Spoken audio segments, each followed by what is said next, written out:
A blowout on the field and backlash off it. The Seahawks win the Super Bowl, but President Trump unloads on Bad Bunny's halftime performance, calling it offensive and un-American.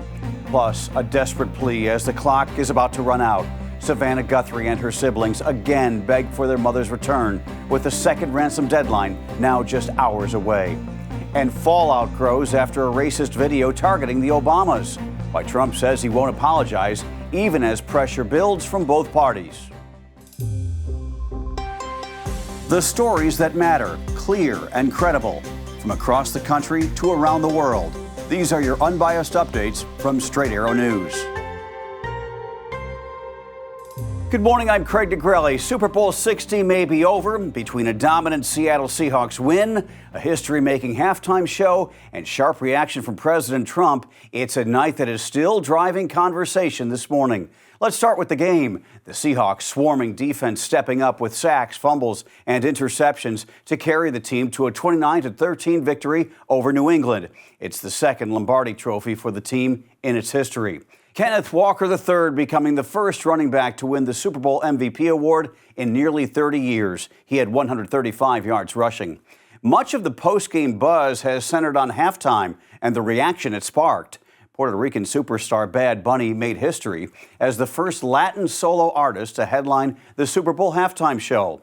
The performance leaned heavily into Puerto Rican culture with palm trees, sugarcane, and dancers portraying farmers and local vendors. At one point, Bad Bunny climbed a malfunctioning utility pole to perform El Apagón, a song tied to Puerto Rico's long-running power outage after Hurricane Maria. The 13-minute set also included a real wedding on the field and a surprise appearance by Lady Gaga. Bad Bunny even signed the couple's marriage certificate.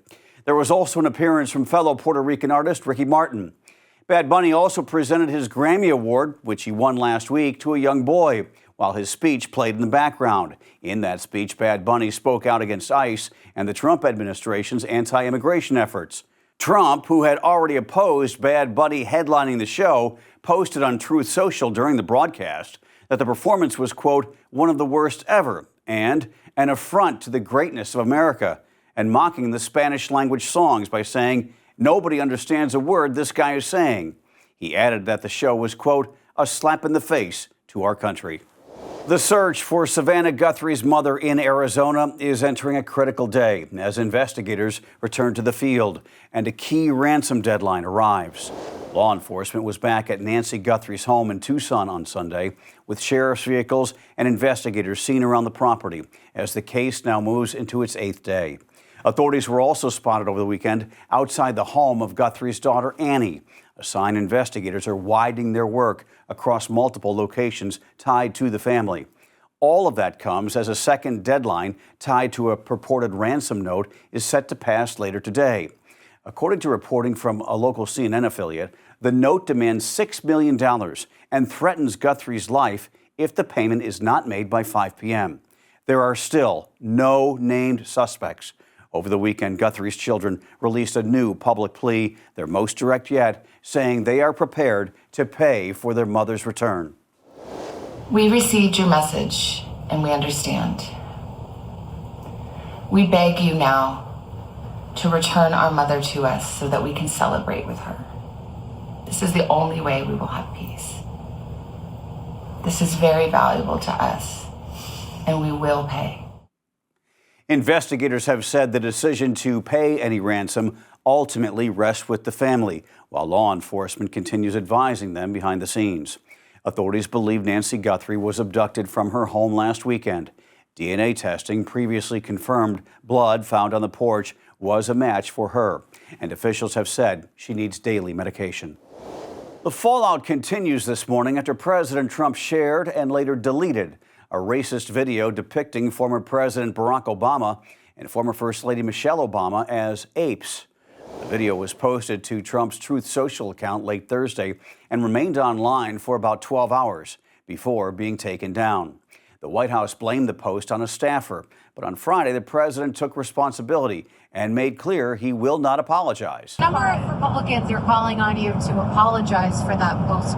Is that something you're going to do? No, I didn't make a mistake. I mean, I look at a lot of thousands of things, and I looked at the beginning of it. It was fine. And they had that one post, and I guess it was a takeoff. By the way, a lot of people covered. If you look at where it came from, I guess it was a takeoff on the Lion King. That response has drawn sharp criticism from Democrats and rare pushback from some Republicans. He definitively needs to apologize.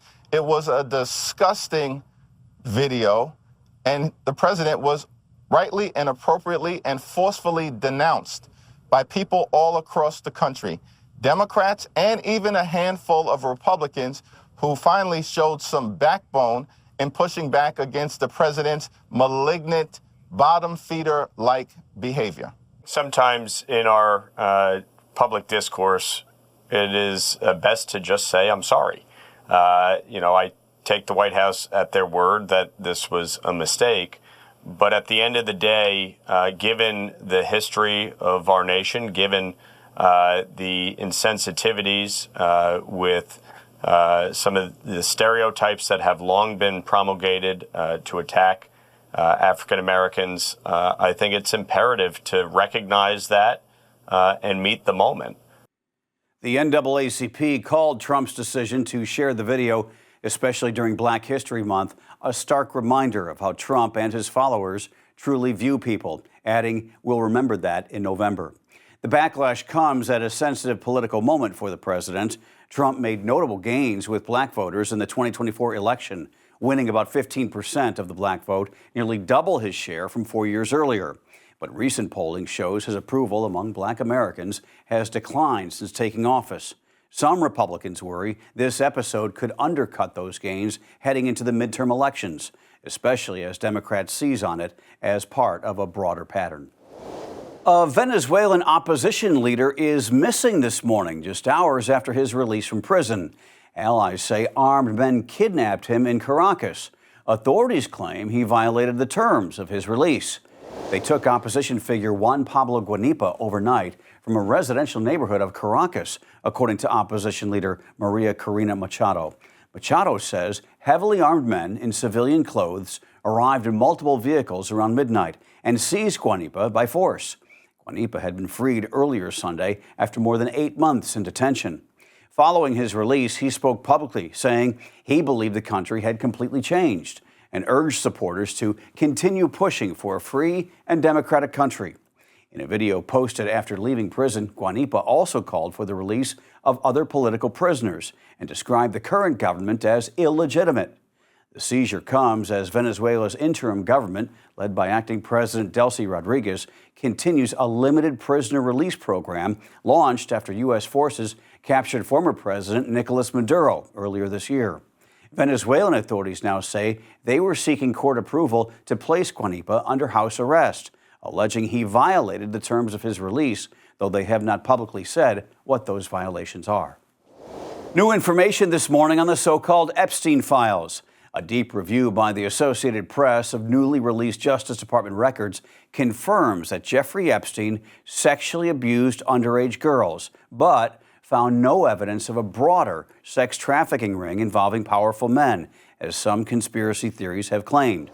The AP examined millions of pages of documents recently released by the Justice Department, along with video and photographic evidence recovered from Epstein's homes in New York, Florida, and the U.S. Virgin Islands. While multiple accusers said other men abused them, investigators concluded there was not enough evidence to bring federal charges against anyone beyond Epstein and his longtime associate, Ghislaine Maxwell.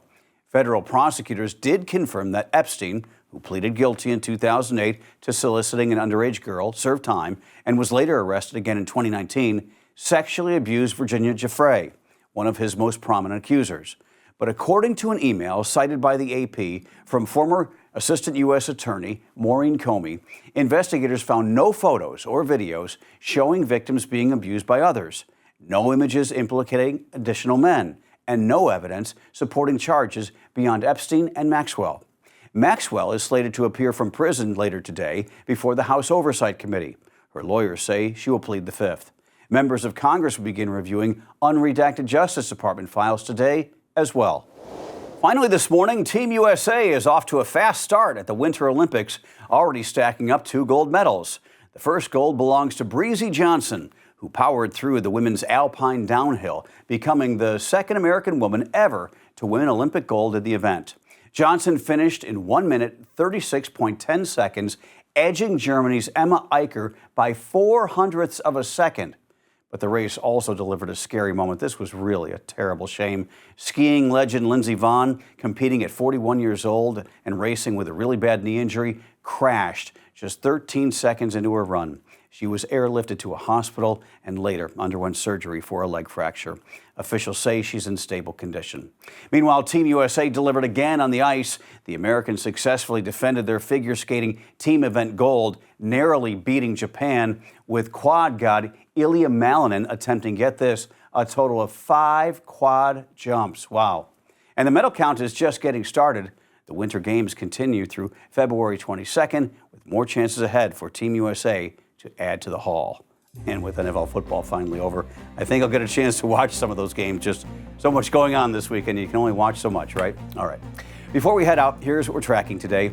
In San Francisco, thousands of public school teachers are preparing to walk off the job, the city's first teacher strike in nearly half a century. In Minneapolis, former CNN anchor Don Lemon is due in federal court for a hearing tied to his coverage and involvement in a protest at a church in St. Paul, Minnesota. Later this morning, reaction from Super Bowl 60 with a press conference with head coach Mike Macdonald of Seattle and MVP Kenneth Walker as the Seahawks celebrate their win over the Patriots. At midday, opening statements in a closely watched trial accusing Meta and YouTube of harming kids through addictive platforms. Want more unbiased updates? Sign up for our newsletter. It's the only thing more reliable than your alarm. Go to san.com/newsletters. Those are your unbiased updates for this Monday. We'll see you back here tomorrow. For all of us here at Straight Arrow News, I'm Craig DeGrelli. Have a great day.